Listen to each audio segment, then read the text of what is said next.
안녕하세요. 오늘은 한자다 523쪽 점괘 효자로 불리우는 글자부터 살펴보도록 하겠습니다.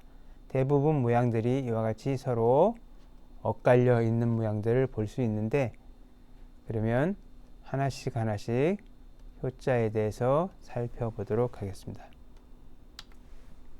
먼저 점괘효.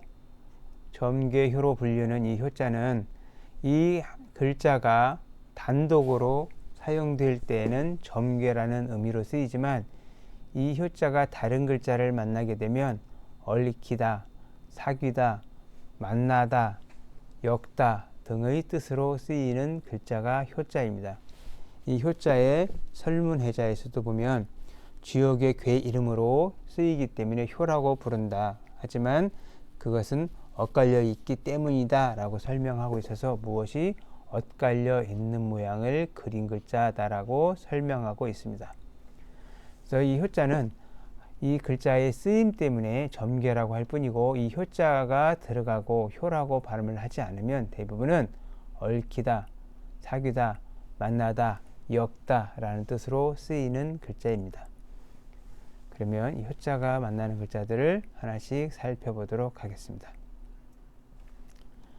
이 효가 두 개가 있어서 이것은 이와 같이 효를 엇갈려서 두 개가 있는 모양인데, 대나 시를 엉성하게 엇갈려 놓은 모양에서 박다, 이와 같이 박이 잘 내다 보이게 이와 같이 뭔가 엮어놓은 모양에서 박다 라는 뜻으로 쓰이는 글자가 밝을 예자입니다. 밝을 예. 이 밝을 예자를 만나는 글자는 효나 예자를 만나는 글자는 보면 시원할 상, 시원할 상, 높고 밝은 땅상, 논박, 이와 같이 있는데, 시원할 상자 같은 경우에는 이와 같이 큰 대자가 있고 밝을 예자가 있어서 밝게 트인, 시원하게 엉성하게 엮은 옷 같은 것을 입고 있어서 시원하다 라는 의미로 쓰인 글자가 시원할 상. 높고 밝은 땅은 막힌 데가 없이 밖에서 바람이 잘 들어오고 밖이 잘 보이는 높은 곳에 있는 땅을 나타내서 높고 밝은 땅 등을 나타내는 글자가 상자가 있는데, 이와 같이 붉은색 글씨들은 1급에 해당되는 글자로 1800자 안에는 없습니다. 다음에 논박할박자는 말마자가 있고 이와 같이 얽혀 있는 모양인데, 본래는 얼룩말을 박이라고 했고 지금은 논박하다, 면박주다, 앞에서 옳고 그름을 따지다 라고 쓰이지만 본래는 얼룩말을 뜻했던 글자가 논박할 박자입니다. 너 이자도 옛 글자 모양이 보면 이와 같이 위에 부분에다가 기준선을 엮어서 밑에 줄을 내려서 엮어 놓는 모양을 나타내는 글자가 너 이자입니다. 너 이자는 밝게 투명하게 엮은 천이나 이런 것에서 박다 라는 의미로 쓰였던 글자가 원래 너 있다, 너 이자인데, 지금은 너라는 대명사로 쓰이면서 대명사로 갖춰지면서 지금은 본래의 뜻을 잃어버리게 되었습니다. 가까울이, 가깝게 가서 밝게 보다 라는 뜻으로 쓰고, 이자는 원래의 뜻은 박다 라는 뜻입니다. 이와 같이 엮었기 때문에 엮어서 훤히 들여다 보이기 때문에 박다 라는 의미로 쓰였지만, 가까이 가서 밝게 보다 라는 뜻으로 쓰고, 다음에 미륵미, 활줄을 풀어놓은 상태의 활을 미라고 합니다. 기타 옥새 새자가 있습니다. 옥새 새. 다음에는 울타리 번자.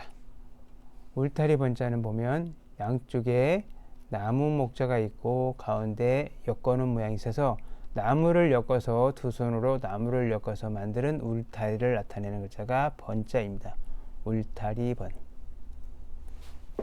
이와 같이 점괘 효자가 들어가는 글자들은 무언가를 엮어놓은 모양을 나타냅니다. 번자를 만나는 글자를 보면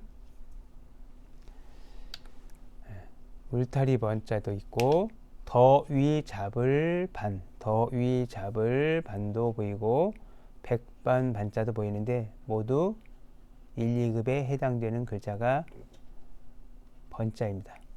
이와 같이 이 울타리 번자 이외에도 배울학자에 있는 이와 같은 효자도 배울학자이기 때문에 지금의 사람들이 이것도 점괘를 배운다라고 하지만 원래는 옛 모양이 보면 가운데는 지 모양이고 밑에는 아들 자자고 엮는 모양이고 두 손이 들어서 자식이 자신이 살아갈 집을 엮는 모양을 배우는 것을 학이라고 했던 글자인데 후대로 가면서 가운데 있는 모양이 덮을멱자처럼 변해갔습니다. 지금도 학교 다니기가 어려운데 옛 한자가 만들어졌던 시절에 배움이라는 것을 공부한다라고 하는 공부와 지금의 공부하고 연관시키면 잘못 오해하기 쉽습니다. 자기 집, 자기가 살아갈 집을 배우는 게 학이고 원래 가르칠 교자도 이와 같이 엮는 것, 자식이 엮는 것을 가르쳤던 모양인데 지금은 이 위의 모양을 편리하게 변해서 지금과 같이 쓰고 있는 글자가 가르칠 교자가 됩니다. 다음에는 다스릴 예, 뵐 예라고 하는 글자가 있는데 이와 같이 두 손으로 이렇게 뭔가를 자르는 모양, 지금의 가위 형태의 모양을 보고 만드는 글자가 예자입니다. 좌우로 풀을 베는 데서 뵐 예라고 하는 글자인데 옛 글자는 소전 모양에는 이와 같이 쓰이고 혹체에서는 이와 같이 칼도자까지 들어가 있는 모양을 볼 수 있습니다. 예자를 만나는 글자도 1800자 안에는 없는데 이와 같이 다스릴 예, 뵐 예, 우리 예초기 할 때 예초 할 때 쓰고 뵐 예, 쑥에라고 해서 봉에 쑥봉 쑥에서 쑥을 봉에라고 하는데 이와 같은 글자 등에 쓰이고 있습니다.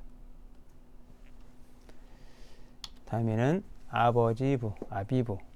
아버지 부자는 이와 같이 손에 어떤 도구를 들고 있는 모양을 나타낸 글자가 부자가 되는데 지금은 이와 같이 많이 변해서 지금과 같은 형태로 변해가게 되었습니다. 손에 도끼나 사냥 도구를 손에 들고 있는 사냥을 담당하는 아버지에서 아비를 뜻합니다. 아비, 아버지.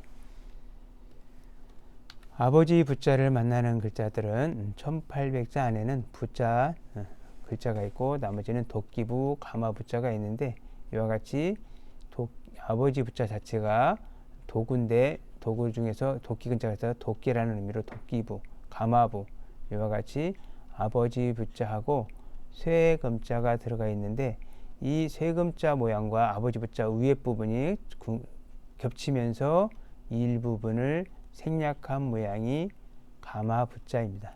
가마부. 다음에 사귤교자를 살펴보도록 하겠습니다. 사귤교자를 보면 갑골문, 금문, 소점 공동으로 이와 같이 사람의 발이 엇갈려 있는 모양을 볼 수 있습니다. 사람의 발이 엇갈려 있는 데서 섞이다, 바뀌다, 서로 사귀다, 엮이다 라는 의미로 쓰이는 글자가 사귤교자가 됩니다. 사귤교, 사람의 발이 엇갈려 있는 모양입니다. 교자를 만나는 글자를 보면 사귤교, 들교, 동네를 떠나서 동네 들 밖을 나타내서 들교, 학교 교자에 나무 목자가 있고 사교 교자가 있어서 대부분 학자들은 나무 밑에 가서 사귀면서 공부하던 학교라고 가리키지만 옛날 문헌을 읽어보면 이 교는 나무를 엇갈려서 만드는 형틀을 교라고 합니다. 그래서 이 교는 억지로 잘못된 사람을 바르게 교정해 준다라고 할 때 학교 교자가 쓰여서 이 교자가 학교라는 의미로도 쓰이지만 바로잡다, 교정, 시설할 때 교자로 쓰이기도 합니다. 그래서 무조건 학교라는 개념 때문에 지금의 학교 개념 때문에 나무 밑에 가서 사귀면서 논다라고 가리키면 이 교자의 쓰임을 놓치기 쉽습니다. 이 교자는 각 주에 맞는 틀에 나무로 엮은 바로잡아야 되는 틀을 나타내는 글자가 본래는 학교 교자의 본래 글자입니다. 학교는 무언가를 강제로 바르게 해준다라는 의미가 있는 글자가 학교 교자입니다. 기타 견줄교, 견줄교, 비교할 교, 물교, 새소리교, 교활할 교. 서로 엉켜서, 짐승들이 엉켜서 서로 놀고 있는 모양에서 교활할 교. 달 밝을 교, 교룡교, 목멸교, 씨를 엇갈려서 목을 매다 가위교, 본받을 효 등의 글자 등에 쓰이고 있습니다. 다음에 글월 문자를 살펴보도록 하겠습니다. 글월문. 우리는 보통 공부할 때 글월 문자를 보면서 우리가 알고 있는 공부하는 글을 뜻하지만 본래는 이와 같이 사람 몸에 문신이 새겨져 있는 모양을 문이라고 합니다. 그래서 이 문자는 단독으로 쓰일 때는 글이라는 뜻이 있지만 다른 글자를 만나면 문이라는 의미로 쓰이고 어디에 무늬가 묻거나 지저분한 게 묻어 있기 때문에 더럽다라는 뜻으로도 사용되는 글자가 문자입니다. 그래서 문자가 들어간 글자는 어떤 모양을 뜻한다고 보면 됩니다. 문자를 보면 사람의 몸에 문신을 한 모양으로 무늬, 글월, 문체 등을 뜻합니다. 갑골문부터 금문에 걸쳐서 소전에 이르기까지 많이 변했지만 지금은 사람 몸에 있는 문신 모양만 생략된 글자가 글월 문자입니다. 글월문. 문자를 만나는 글자를 보면 글월문, 물이름문, 30변을 내서 물이름문. 물로 더럽혀지다 라는 의미가 있고 글월 무늬문, 어떤 비단이나 실에 어떤 무늬가 들어져 있다 라는 뜻으로 쓰이고 어지러울 문, 물란할 문. 실 위에 문자가 있어서 어떤 천이나 이런 데에 더럽게 어떤 모양이 무늬가 새겨져 있다 라는 의미로 물란할 문. 기타 모기 문자는 벌레 중에서 사람 몸에 어떤 무늬, 흔적을 남기고 간다.